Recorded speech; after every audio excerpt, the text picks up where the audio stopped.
Hello friends, आज की video में हम आपसे बात करेंगे क्लास 10th के साइंस के बारे में। आज यह हम लोग का पहला वीडियो है। हम मैथ का प्रश्नावली 1.1 के पहले का उदाहरण जो है उसे सॉल्व करवा चुके हैं। उसे जाकर देखना होगा तो देख कर आइए। देखिए यहाँ पर देखिए, सबसे फर्स्ट चैप्टर आपका लेसन 1 है जो रासायनिक अभिक्रिया एवं समीकरण आपके चैप्टर का नाम है। यहाँ पर देखिए जो मेन पॉइंट्स जो पेपर में पूछे जा सकते हैं वही किताब का हम क्वेश्चंस लाए हुए हैं। इसके बाद PYQ क्वेश्चंस के से भी रिलेटेड इसमें बात किया जाएगा। देखिए यहाँ पर क्या है, रासायनिक अभिक्रिया लिखा हुआ है। रासायनिक अभिक्रिया किसे कहते हैं ये सभी आपको जानना जरूरी है। तो यहाँ पर देखिए, वे अभिक्रिया जिनमें दो या दो से अधिक पदार्थ मिले होते हैं, वे अभिक्रिया जिनमें दो या दो से अधिक पदार्थ मिले होते हैं एवं दो या दो से अधिक पदार्थ मिलकर एक नए गुणधर्म वाले पदार्थ का निर्माण करते हैं। तो देखिए वे अभिक्रिया, कोई भी आपका पदार्थ है वह दो या दो से अधिक पदार्थ मिलकर एकल उत्पाद का निर्माण करेगा। तो आप समझ रहे होंगे, तो यहाँ पर एकल उत्पाद मतलब कि एक नए गुणधर्म वाले पदार्थ का निर्माण करते हैं, उसे क्या कहते हैं, रासायनिक अभिक्रिया कहते हैं। आप समझ गए होंगे।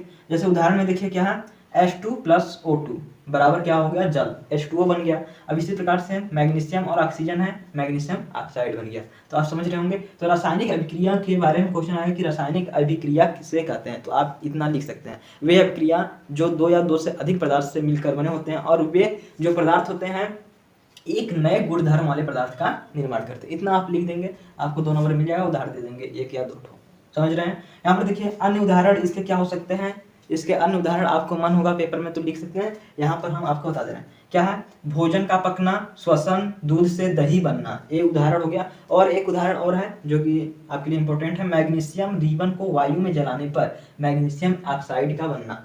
अब इसको समीकरण के माध्यम से देख लीजिए। यहाँ पर रासायनिक समीकरण इसका यहाँ पर है, आप देख सकते हैं MgO2 अमीला। अब यहाँ पर MgO बन गया। ए यहाँ पर S है, मतलब ये प्रतीक है, प्रतीक के बारे में भी हम इसमें चर्चा करेंगे। MgS मतलब सॉलिड अवस्था है, मैग्नीशियम आपका ठोस पदार्थ है और ऑक्सीजन गैस है। इस प्रकार से इसको दर्शा के कर दिया गया। अब देखिए इसके आगे आपका है रासायनिक अभिक्रिया के दौरान होने वाले परिवर्तन। अब रासायनिक अभिक्रिया हो गया, लेकिन क्या क्या उसमें परिवर्तन होता है ये देखिए। यहाँ पर देखिए, पहला अवस्था में परिवर्तन होता है, दूसरा रंग में परिवर्तन, तीसरा तापमान में परिवर्तन, गैस का उत्सर्जन। अब आप परिवर्तन होगा कोई भी चीज तो उसमें से गैस भी निकलता है, आप जानते होंगे। तो इतना आपको अच्छे से क्लियर हो गया होगा। अब देखिए इसके बाद क्या है, अभिकारक एवं उत्पाद। इसके आगे का टॉपिक क्या है, अभिकारक या उत्पाद। ये सभी से भी कभी कभी क्वेश्चंस बन जाते हैं। तो यहाँ पर देखिए क्या है, वे पदार्थ जो रासायनिक अभिक्रिया में भाग लेता है, वे पदार्थ जो रासायनिक अभिक्रिया में भाग लेगा उसे अभिकारक कहेंगे। जो एक नया पदार्थ बनाएगा, अभिकारक मिलकर एक नया पदार्थ बनाएंगे उसे उत्पाद कहेंगे। यहाँ पर देखिए इस चीज को लिखे हुए हैं। और देखिए इसमें आपको बता दे रहे हैं, देखो क्या हो गया, अभिकारक, इसी में बता दे रहे हैं, आप लिख सकते हैं उदाहरण के तौर पर। ये अभिकारक हो गया। अब देखिए ये क्या हो गया, आपका उत्पाद हो गया, क्योंकि मिलकर एक नए गुणधर्म वाले पदार्थ का निर्माण हो रहा है, ये उत्पाद हो गया। आई होप आपको इतना अच्छे से क्लियर हो गया होगा। अब देखिए इसके आगे का नेक्स्ट टॉपिक क्या है, रासायनिक समीकरण। रासायनिक समीकरण, आप रासायनिक अभिक्रिया के बारे में समझ गए होंगे अच्छे से। रासायनिक अभिक्रिया के बारे में आप समझ गए होंगे। यहाँ पर देखिए रासायनिक समीकरण है, तो इसको भी पेपर में बहुत अधिक पूछने का चांस होता है। रासायनिक समीकरण किसे कहते हैं, और पूछ सकते हैं रासायनिक अभिक्रिया किसे कहते हैं। तो ये सभी क्वेश्चन आ सकता है 2 नंबर में, तो आप समझ रहे होंगे। तो देखिए यहाँ पर रासायनिक समीकरण किसे कहते हैं, देखिए यहाँ पर आप किस प्रकार से लिखेंगे, रासायनिक अभिक्रिया के अभिकारकों एवं उत्पादों को प्रतीकों एवं सूत्रों के माध्यम से लिखना रासायनिक समीकरण कहलाता है। मतलब आप समझ गए होंगे कि जो रासायनिक अभिक्रिया है उसके जो अभिकारक एवं उत्पाद हैं उसे प्रतीकों एवं सूत्रों के माध्यम से लिखना। प्रतीक मतलब सूत्र के माध्यम से उसे लिखना। इसको इसलिए लिखा जाता है क्योंकि शॉर्टकट लिखने का एक तरीका है। देखिए जैसे यहाँ पर मैग्नीशियम रिबन को वायु में दहन कर मैग्नीशियम ऑक्साइड का बनना। अब इतना बड़ा लिखने से कोई फायदा तो है नहीं, समझना है मात्र। तो आप ऐसे भी लिख सकते हैं, Mg + O2 मिलकर MgO बन गया। तो समझ रहे होंगे, इसलिए यह आपके लिए जरूरी हो जाता है। तो रासायनिक समीकरण किसे कहते हैं आप समझ गए होंगे। अगर PDF की आवश्यकता होगी तो हम PDF इसका आपको टेलीग्राम चैनल पर दे देंगे, वैसे भी आवश्यकता होगी क्यों नहीं। तो इसका डिस्क्रिप्शन में लिंक भी रहेगा PDF के रूप में, तो आप जाकर देख सकते हैं। क्या है रासायनिक समीकरण, रासायनिक अभिक्रिया के अभिकारकों एवं उत्पादों को प्रतीकों तथा सूत्रों के माध्यम से लिखना रासायनिक समीकरण का, समझ गए होंगे। अब देखिए क्वेश्चन एक पूछ सकता है, संतुलित करना इसके बाद बताएंगे। तो एक क्वेश्चन आ सकता है आपके पेपर में कि रासायनिक समीकरण को संतुलित करना क्यों आवश्यक है। ये भी क्वेश्चन बनता है, 2 नंबर में पूछा जा सकता है। रासायनिक समीकरण को संतुलित करना क्यों आवश्यक है, क्वेश्चन समझ गए होंगे। तो देखिए क्या हो सकता है, रासायनिक अभिक्रिया के पहले अभिकारक एवं उसके बाद उत्पाद के प्रत्येक पदार्थों के परमाणुओं की संख्या बराबर होनी चाहिए। मतलब कि देखिए बैलेंस करने के लिए, संतुलित मतलब बैलेंस करना, संतुलित करना है मतलब बैलेंस करना। जैसे यहाँ पर देखिए हम आपको समझा दे रहे हैं, इसके बाद संतुलित करना भी सिखाएंगे। जैसे मान लीजिए यहाँ पर Mg कितना है, 1 है परमाणु, इसका 2 है, यहाँ पर 2 लगा हुआ है तो 2 है। तो यहाँ पर देखिए कितना है, ये अभी संतुलित नहीं है, बस ऐसे ही लिखा गया है। तो यहाँ पर MgO है, यहाँ पर देखिए 1 है और ऑक्सीजन भी 1 ही है। तो इसको संतुलित अगर करना रहा, इसको हम संतुलित कर देते हैं। देखिए किस प्रकार से, यहाँ पर मैग्नीशियम 1 है और यहाँ पर मैग्नीशियम 1, ये तो सही है। ऑक्सीजन यहाँ पर देखिए 2 है, यहाँ पर 1 है। तो मान लीजिए कि हम यहाँ पर अगर 2 लगा दिए, जब भी लगाना है तो यहाँ पर लगाना है, नीचे नहीं लगाना है, आपको इतना ध्यान रखना है। यहाँ पर 2 लगा दिए तो अब क्या हुआ, अब मैग्नीशियम 2 हो गया, यहाँ पर मैग्नीशियम 1 ही है और ऑक्सीजन यहाँ पर 2 हो गया, इसका दोनों में हो जाएगा गुणा। आप समझ रहे होंगे इतना। अब देखिए तो इसको बैलेंस करने के लिए क्या करेंगे, यहाँ पर एक और 2 लगा दीजिए। अब मैग्नीशियम 2 हो गया, ऑक्सीजन 2, इधर भी बैलेंस हो गया। मतलब इससे ही कहते हैं संतुलित करना, मतलब द्रव्यमान दोनों ओर बराबर हो जाएगा, परमाणुओं की संख्या दोनों ओर क्या हो जाएगा, बराबर हो जाएगा। तो आप समझ गए होंगे, इसी प्रकार से आप इसे बता सकते हैं। देखिए इसको हम संतुलित भी इसमें कर दिए। इसके बाद देखिए हम आपको संतुलित करना, जो एनसीईआरटी का क्वेश्चन है उसमें संतुलित करने के लिए बहुत समीकरण दिए हुए हैं, तो उसको संतुलित करके आपको दिखाएंगे। तो चलिए देखिए, वीडियो लास्ट तक देखेंगे तभी अच्छा लगेगा आपको। इस देखिए फ्रेंड्स, अब नेक्स्ट क्वेश्चन आपका क्या है, इसको संतुलित करना है। आपको संतुलित क्यों करना चाहिए इसके बारे में जानकारी दे चुके हैं, तो आपको पेपर में अगर आ गया लिखने के लिए तो आप आसानी से उसे लिख सकते हैं। यहाँ पर देखिए, निम्न रासायनिक समीकरण को संतुलित कीजिए, एक क्वेश्चन है आपके लिए। तो यहाँ पर संतुलित करना है, हम नीचे देखेंगे बोर्ड के, तो 4 या 5 क्वेश्चन आपकी इसमें दिया हुआ है। एनसीईआरटी का क्वेश्चन कवर करवा रहे हैं हम, 4 क्वेश्चन दिया हुआ है एनसीईआरटी में। 6वां क्वेश्चन आप देख सकते हैं और यहाँ पर स्क्रीन पर भी आपको दिख रहा होगा। तो यहाँ पर हम आपको 2 सॉल्व करके दिखा रहे हैं और हम 2 तरीके से बताएंगे इसे। तो आपको जो मेथड अच्छा लगेगा वह आप आसानी से यूज कर सकते हैं। तो यहाँ पर देखिए, इसको संतुलित करना है, इस रासायनिक समीकरण जो है असंतुलित है, इसे संतुलित करना है। किस प्रकार से करेंगे, देखिए यहाँ पर एक तरीका है कि आप ग्रुप बनाकर कीजिए और दूसरा तरीका आपको हम बताएंगे। ग्रुप बनाकर कैसे करना है, आप देखिए यहाँ पर लिखिए पहले हल, जो भी होगा यहाँ पर हल या आंसर, अब आपका जो मन हो लिख सकते हैं। अब देखिए पहले ग्रुप बना लीजिए। यहाँ पर जैसे ये कितने ग्रुप बन जाएगा इसका, देखिए यहाँ पर 2 ग्रुप बना और इसका भी 2 ग्रुप बनेगा। तो आप समझ जाएंगे।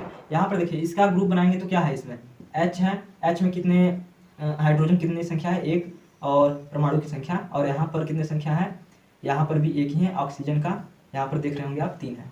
तो ये हमारा एक ग्रुप हो गया।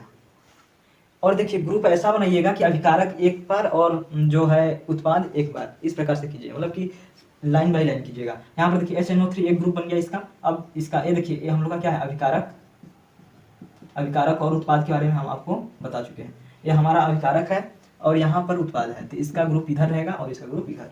तो ये फर्स्ट ग्रुप हो गया। अब इसी में देखिए एक और ग्रुप है, यहाँ पर देखिए Ca है। Ca को हम, परमाणु की संख्या इसमें कितनी है, 1 है, और यहाँ पर OH है, होल ट्वाइज लगा हुआ है। तो ऑक्सीजन यहाँ पर है और एक हाइड्रोजन है। ऑक्सीजन की संख्या यहाँ पर देखिए 2 है, तो यहाँ पर 2 लिख लीजिए, और हाइड्रोजन की संख्या 2 है। ये हम लोग का सेकेंड ग्रुप बन गया। इतना आपको क्लियर होगा। अब देखिए यहाँ पर इसमें उत्पाद में देखिए, यहाँ पर CaNO3 का होल वाइज लिखा हुआ है। यहाँ पर ग्रुप बनाएंगे तो यहाँ पर Ca हो गया, कैल्शियम 1 हो गया, N और O। यहाँ पर देखिए आप, यहाँ पर क्या लिखा हुआ है, नाइट्रोजन की संख्या कितना है, इसमें 3 है, यहाँ पर 3 लिख दीजिए। और ऑक्सीजन की संख्या देखिए, यहाँ पर इसके भी, यहाँ पर नाइट्रोजन की संख्या देखिए गलत हो गया, होल ट्वाइज के जो बाहर है उसको यहाँ पर लिखेंगे ना, तो यहाँ पर 2 हो जाएगा। यहाँ पर क्या हो गया, 2 तरीके से हम आपको बता रहे हैं, तो इसलिए आप ध्यान से देखेंगे तभी समझ पाएंगे। आपको ये तरीका अच्छा लगेगा तो उस तरीके को अप्लाई कर सकते हैं। ऑक्सीजन, यहाँ पर ऑक्सीजन 3 है और ट्वाइज लगा है 2, तो 3 का 2 गुणा करेंगे तो यहाँ पर 6 हो जाएगा। ये हम लोग का ग्रुप कौन सा हो गया, थर्ड, उत्पाद में फर्स्ट नंबर पर। H2O, H और O है यहाँ पर, इसका संख्या 2 है, ऑक्सीजन की संख्या 1 है। इतना आपको अच्छे से क्लियर होगा। अब देखिए इसमें किस प्रकार से करेंगे, ग्रुप वाइज है, तो यहाँ पर मिलाइए किसमें क्या क्या है, बैलेंस करना है, सभी में बराबर होना चाहिए। यहाँ पर हाइड्रोजन 1 है, तो यहाँ पर देखिए हाइड्रोजन कहाँ पर दिया है, यहाँ पर हाइड्रोजन 2 दिया है, ठीक। तो आप देख लीजिए। उसके बाद यहाँ पर देखिए हाइड्रोजन यहाँ पर 2 है और यहाँ पर 2 दिया हुआ है। और देखिए क्या बैलेंस नहीं है, यहाँ पर देखिए नाइट्रोजन 1 है और यहाँ पर नाइट्रोजन 2 दिया हुआ है, ऑक्सीजन 3 है, यहाँ पर 2 है। तो मतलब कि यहाँ पर इसको बैलेंस वाले करते हैं हम लोग, यहाँ पर हम लोग इसको बैलेंस करेंगे, क्योंकि यहाँ पर हाइड्रोजन 2 है तो यहाँ पर 2 बैलेंस हुआ है, तो पहले हम लोग इसको बैलेंस करते हैं। यहाँ पर नाइट्रोजन 2 है, यहाँ पर 1 है, और ऑक्सीजन यहाँ पर 3 है, यहाँ पर 6 है, तो मतलब कि यहाँ पर 2 का यहाँ पर मल्टीप्लाई 2 कर देंगे तो ये बैलेंस हो सकता है। देखिए किस प्रकार से यहाँ पर 2 किए तो अब क्या हो गया, हाइड्रोजन हम लोग का कितना हो गया, अब इसका सभी ग्रुप में गुणा कर दीजिए तो क्या हो जाएगा, यहाँ पर 2 हो गया हाइड्रोजन, यहाँ पर नाइट्रोजन भी 2 हो गया, ऑक्सीजन हम लोग का 6 हो गया। इतना क्लियर होगा। अब इधर मिला लीजिए, 2 और 6 का मैच हो गया है। अभी कैल्शियम को रहने दीजिए, क्योंकि कैल्शियम यहाँ पर देखिए दोनों बैलेंस अवस्था में है, तो इसको कुछ भी नहीं करना है। यहाँ पर इतना हो गया। अब देखिए किस में हो रहा है, अब मिला लीजिए 2 और 6, 2 और 6 ये मैच हो गया। अब देखिए यहाँ पर हाइड्रोजन 2 है और यहाँ पर हाइड्रोजन 2 है, लेकिन आप ध्यान से देखेंगे तो इसमें भी हाइड्रोजन 2 है और यहाँ पर हाइड्रोजन 2 हो गया। 2 और 2 कितना हुआ, 4 हो गया हाइड्रोजन, समझ रहे हैं। यहाँ पर 2 है और यहाँ पर 2 है, इस ग्रुप को जोड़ लीजिए तो हाइड्रोजन यहाँ पर 2, यहाँ पर 2 हुआ 4। तो अब देखिए यहाँ पर हाइड्रोजन भी कितना है, 2 ही है, कितना चाहिए, 4 चाहिए, तो हम लोग इसमें क्या करेंगे, मल्टीप्लाई 2 से कर देंगे। अब देखिए क्या हो गया, इसको कीजिए, यहाँ पर 4 हो गया और यहाँ पर इसका 2 हो गया। अब देखिए अब सभी में बराबर होगा तो मान लीजिए जैसे हाइड्रोजन 2 मतलब इसको भी जोड़ लीजिए, हाइड्रोजन 2 यहाँ पर हो गया, 2 यहाँ पर, 2 2 4, तो यहाँ पर भी 4 है, ये बैलेंस हो गया हाइड्रोजन। एक एक तब तो मिला दीजिए, फिर नाइट्रोजन यहाँ पर 2 है, अब देखिए यहाँ पर नाइट्रोजन 2 है, ये तो बैलेंस है। ऑक्सीजन यहाँ पर 6 है और यहाँ पर भी 2 है, 6 2 8, इसमें भी 8 होना चाहिए, तो देखिए यहाँ पर 2 हो गया, यहाँ पर 6 हो गया, 6 और 2 कितना हुआ, 8 हो गया, तो ये भी बैलेंस हो गया। अब कैल्शियम, कैल्शियम 1, यहाँ पर भी कैल्शियम 1 ही है, मतलब कि ये सभी मेरा बैलेंस हो गया। अब जिस प्रकार से किए होंगे उसी प्रकार से लिख दीजिए, आपको टोटल अच्छे से नंबर मिलेगा। अब देखिए मान लीजिए यहाँ पर, अब यहाँ पर ऐसे आपको लिखना पड़ेगा, यहाँ पर ऐसे लिखेंगे कि संतुलित समीकरण, या संतुलित समीकरण लिखा हुआ है, यहाँ पर ऐसे लिखेंगे संतुलित यहाँ पर लिखेंगे संतुलित समीकरण, ऐसे करके आप ऐसे करके लिख सकते हैं। यहाँ पर जैसे यहाँ पर 2HNO हो गया ना, तो यहाँ पर ऐसे लिख लीजिए। देखिए यहाँ पर हम लिख देते हैं अलग पेन से, यहाँ पर देखिए क्या हो गया, 2H जिसमें मल्टीप्लाई किए हैं वैसा ही लिखना है, 2HNO3 हो गया, ठीक। इस प्रकार से बैलेंस हुआ। तो अब देखिए यहाँ पर, और देखिए इसमें आप कुछ भी ऐड नहीं किए हैं, यहाँ पर मल्टीप्लाई नहीं किए हैं, तो इसको ऐसे उतार दीजिए, CA यहाँ पर OH का ट्वाइज। इतना आपको क्लियर होता होगा। अब देखिए इसको ऐसे कीजिए, अब इसको भी लिख दीजिए, यहाँ पर भी कुछ नहीं किया है, जहाँ जहाँ पर आप मल्टीप्लाई किए हैं वहाँ वहाँ का चेंज करना है, आपको समझ में आता होगा। अब देखिए ऐसे करने के बाद यहाँ पर 2H2O हो जाएगा, क्योंकि यहाँ पर इसको जोड़े हैं। आई होप आपको इतना अच्छे से क्लियर हो गया होगा। देखिए यही बनकर आया, तो इस प्रकार से इसे करना है। ये तो फर्स्ट मेथड हो गया। अब सेकंड मेथड देखिए किस प्रकार से करना है। ये हम लोग का क्या है, फर्स्ट मेथड है। अब सेकंड मेथड आप देख सकते हैं आसानी से, ये बैलेंस हो चुका है। अब देखिए सेकंड मेथड आपको बता रहे हैं हम, बहुत ही सिंपल है। इतना आपको क्लियर हो गया होगा। पीडीएफ का टेंशन नहीं है, पीडीएफ हम आपको प्रोवाइड करवा देंगे। टेलीग्राम चैनल को ज्वाइन कर सकते हैं, उसमें पीडीएफ आपको मिल जाएगा आसानी से। प्रश्नावली 1.1 का हम मैथ पढ़ा चुके हैं, आप देख सकते हैं उसे। यहाँ पर देखिए सेकेंड मेथड से हम इसे बताने का प्रयास कर रहे हैं, आप समझने का प्रयास कीजिएगा। अगर ये मेथड समझ में नहीं आया होगा जो अभी बताए हम, उस मेथड को आप नहीं समझोगे तो कोई बात नहीं है। यहाँ पर सेकेंड मेथड देखिए, इसको समझने का प्रयास कीजिएगा। यहाँ पर इस प्रकार से लिखा हुआ है, तो इसको ये मान लीजिए नहीं है, ये नहीं रहेगा। यहाँ पर देखिए एक डब्बा बनाना है आपको। क्या करना है, यहाँ पर लिखना है तत्व, और उसके बाद यहाँ पर लिखना है अभिकारक। बहुत लोग को ये पता होगा। यहाँ पर इस प्रकार से कर यहाँ पर लिख दीजिए उत्पाद, इतना ही होता है। अब देखिए इसमें क्या करना है आपको, ऐसे कर लीजिए। अब जो जो तत्व दिया है उसको लिख लीजिए। यहाँ पर क्या क्या दिया है, हाइड्रोजन, नाइट्रोजन, ऑक्सीजन और भी कुछ है, कैल्शियम है, Ca। ठीक, इतना ही तत्व से सभी ये सब हुआ है, तो आपको क्लियर होगा। अब देखिए यहाँ पर करने का प्रयास करते हैं इससे। हाइड्रोजन की संख्या देखिए, सभी को जोड़ कर लिखा है। यहाँ पर देखिए हाइड्रोजन 1 है और यहाँ पर हाइड्रोजन 2 है, ट्वाइस लगा है, मतलब यहाँ पर हाइड्रोजन 2 है, तो 2, 1 यहाँ पर और 2 यहाँ पर। समझ रहे हैं, कितना हो गया, 2 और 1 3 हो गया। तो मतलब हाइड्रोजन यहाँ पर कितना हो गया, 3 हाइड्रोजन हो गया। 1 यहाँ पर हो गया, 2 यहाँ पर। आप देख रहे होंगे हाइड्रोजन यहाँ पर 1 है, यहाँ पर हाइड्रोजन 2 है। इस प्रकार से टोटल जोड़कर लिख लेंगे, 3 हो गया। अब देखिए इसमें हाइड्रोजन कितना है, अब इसमें हाइड्रोजन देखिए यहाँ पर 2 है और भी कहीं है नहीं है, मतलब यहाँ पर 2 हो गया। ठीक, इतना लिखने के बाद अब नाइट्रोजन को देखिए। नाइट्रोजन यहाँ पर कितना है, यहाँ पर नाइट्रोजन 1 ही है, यहाँ पर नाइट्रोजन 1 ही है, 1 लिख लीजिए। और देखिए यहाँ पर नाइट्रोजन कितना है, यहाँ पर देखिए नाइट्रोजन के ट्वाइस लगा हुआ है, इसको नहीं लेंगे, इसको लेंगे क्योंकि होल ट्वाइस लगा हुआ है ना, 2 को लेंगे। नाइट्रोजन और 2, तो यहाँ पर कितना हो गया, नाइट्रोजन उत्पाद में हमारा 2 हो गया। तो इतना आपको क्लियर होता होगा। इसको ऊपर लिख देते हैं, यहाँ पर समझने का प्रयास कीजिएगा। 2 मेथड आपको सिखा रहे हैं।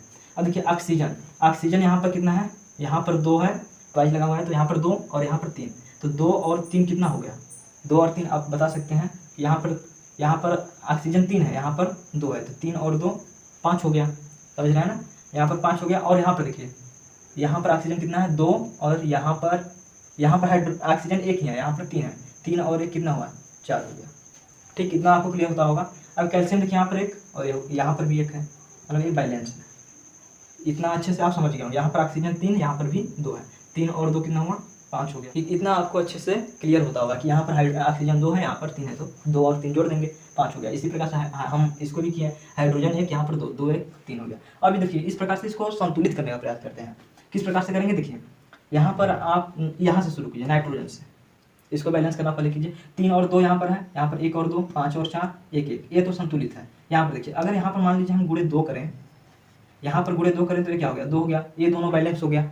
अब इस ये ग्रुप किस में है, N जो आया किस ग्रुप में है, यहाँ पर देखिए अभिकारक में इसको किए हैं, तो अभिकारक में देखिए यहाँ पर है HNO3, समझ रहे हैं, इसमें मिल रहा है, मतलब कि यहाँ पर 2 आप लगाए हुए हैं, पहले माइंड में कीजिए इसे। आप यहाँ पर 2 लगाए हुए हैं जब, तो आप देखिए हाइड्रोजन की संख्या यहाँ पर कितना हो जा रहा है, 2 जब लगाएंगे तो यहाँ पर हाइड्रोजन की भी संख्या कितना हो जाएगा, यहाँ पर हाइड्रोजन की संख्या देखिए यहाँ पर 2 है पहले से, तो यहाँ पर भी हाइड्रोजन की संख्या, यहाँ पर भी हाइड्रोजन की संख्या 2, 2 और 2 कितना हुआ 4, मतलब हाइड्रोजन कितना हो गया 4 हो गया संख्या, समझ रहे होंगे। क्योंकि यहाँ पर इसका तो 2 हो गया, लेकिन इसका भी तो लेना है साथ में, उसको जोड़ दीजिए 4 हो गया। और भी क्या है, ऑक्सीजन यहाँ पर 3 है, तो यहाँ पर 2 लगाए हुए हैं अभी, तो यहाँ पर क्या हो गया 6 हो गया, मतलब यहाँ पर आप ऑक्सीजन को क्या कर देंगे 6 लिख देंगे, क्योंकि यहाँ पर 2 लगाए हैं, यहाँ पर 2 3 6, और यहाँ पर भी लेकिन 2 है, 6 2 8 हो जाएगा ना। यहाँ पर सभी को जोड़ कर लिखना है, यहाँ पर 2 अगर आप लगा देंगे तो यहाँ पर ये कितना हो जाएगा 8 हो जाएगा। इतना आपको अच्छे से क्लियर होता होगा। इसके बाद देखिए इतना करने के बाद ये तो हो गया। अब देखिए क्या हो गया, ये दोनों संतुलित हो गया। यहाँ पर देखिए अब ये 2 हो गया, ये 4 हो गया, और क्या हुआ इसमें, और ये 4 है, ये 8 है, तो मतलब संतुलित नहीं है। तो यहाँ पर देखिए यहाँ पर 2 है ये, तो इसलिए हमें 4 बनाना है, तो यहाँ पर गुणे 2 कर देंगे, समझ रहे हैं इतना।